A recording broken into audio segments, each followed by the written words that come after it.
Ang programang ito ay rated SPG. Stricto yung patnubay at gabay ng magulang ang kailangan. Maaaring yung masiselang tema, lengguwahe, karahasan, sexual, horror o droga na hindi angkop sa mga bata. Sa pagpapatuloy ng kwento ng FPJ, isang probinsyano, Bagong Yugto, March 11, 2022. Malaki ang utang na loob ni Lito kay Madam Lily dahil naligtas siya nito noon. Pero hindi na niya nagugustuhan ang diskarte nito. May hangganan din ang pasensya niya. Ininda nga niya ang pagkakaroon ng amo dahil nagtiwala siya sa First Lady. Pero hindi siya sanay na may sinusunod na iba na mas mataas pa sa kanya. Panahon na nga daw na iparamdam sa kanila ang posisyon niya sa kanilang alyansa.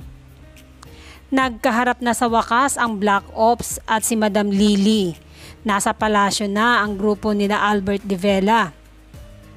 Sa wakas, sabi ni Madam Lily, nakabalik na kayo sa inyong mga uniforme. Masaya, di ba? Ano na plano nyo sa paghahanap kay Dalisay? Ang sabi ni Albert, marami na ho kaming natatanggap na intel at report na tungkol sa pagpatay sa iba't ibang bahagi ng Norte, Madam. Grupo na hindi pa natin nakikilala.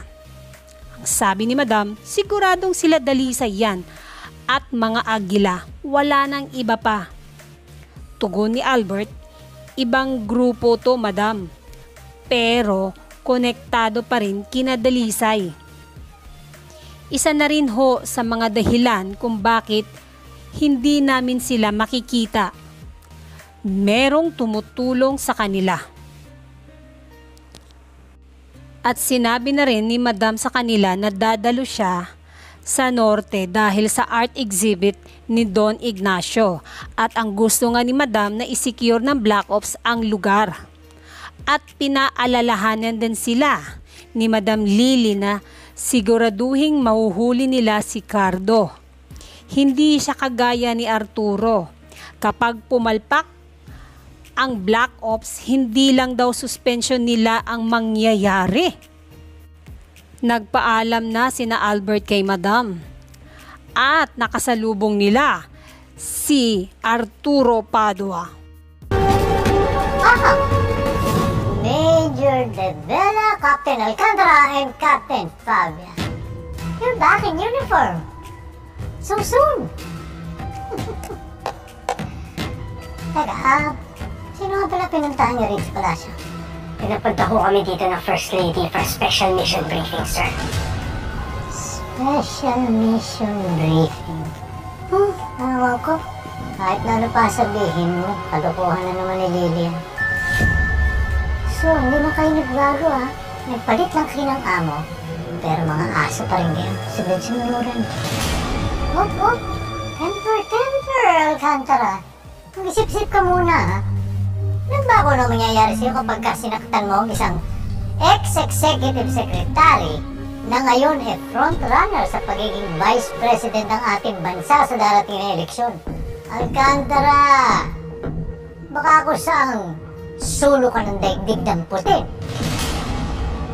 Mag-iingat ka na lang, Padua. Sa sobrang pagmamaliit mo sa amin, baka nakakalimutan mo na kung anong pwede namin gawin sa'yo. Uy, is that a threat, Major de Vela? Samantala, sa mansyon nila Armando ay nag-uusap ang mag-asawang Armando at Lolita. Tungkol ito sa convoy ng presidente kung saan ito dadaan. Dahil wala pa silang nakukuhang impormasyon hanggang ngayon. Sabi nga ni Lolita, hindi pa tumatawag sina Samuel. Mukhang punong-puno ng bantay ang bawat kalsada na dadadaanan ng presidente. Kailangan nga daw magtagumpay nila Armando at mapatay si Oscar Hidalgo at si Don Ignacio para mabayaran nilang lahat ang sakit at hirap na pinagdaanan nila noon.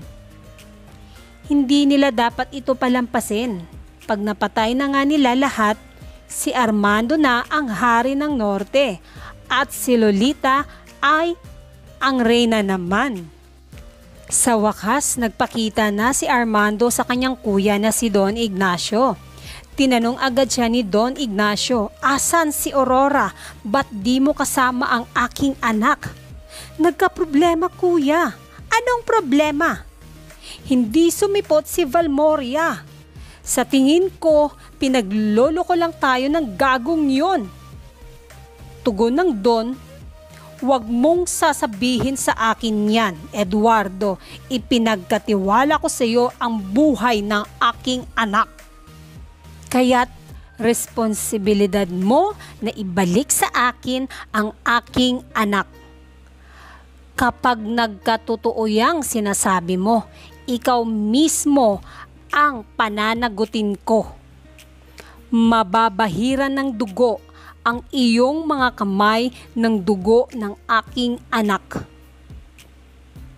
Hinanap naman ngayon ni Lucia ang ransom money para kay Aurora, kay Eduardo.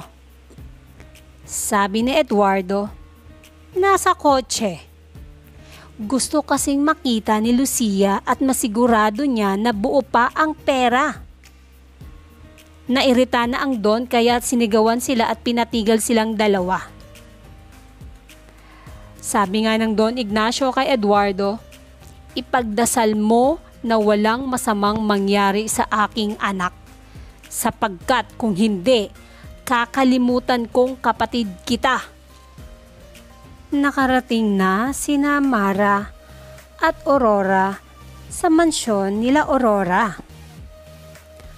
At bumaba sa motor at pinasalamatan ni Aurora si Jennifer or si Mara sa paghatid nito sa kanya. Ang tugon ni Mara or Jennifer, wala yun. At itinuro naman ni Aurora ang bahay nila. Nagtaka naman ngayon si Aurora ba't daw ang dilim ng kanilang bahay. Wala kasing kaalam-alam si Aurora na wala na dyan ang kanyang papa dahil lumipat ito sa tagong mansyon nila. Nakilala ni Jennifer or ni Mara ang mansyon. Kaya naman, tinanong niya si Aurora, "Kaano-ano mo si Don Ignacio Guillermo?" Ang tugon ni Aurora, dahan-dahan siyang lumingon kay Jennifer, "Siya yung papa ko." Parang natulala si Mara nang narinig niya ang sagot ni Aurora at biglang nagbalik sa kanya ang mapait na pangyayari sa kanila noon dahil sa ginawa ni Don Ignacio sa kanila. Ngayong alam na ni Mara na ang papa ni Aurora ay si Don Ignacio Guillermo. Ano kaya ang gagawin niya kay Aurora? At yan ang pakaabangan natin sa susunod na episode ngayong March 14, 2022. At huwag kayong bumitiw sa gumagandang kwento ng FPJs ang Probinsyano Bagong Yugto. Bye! Thank you for watching.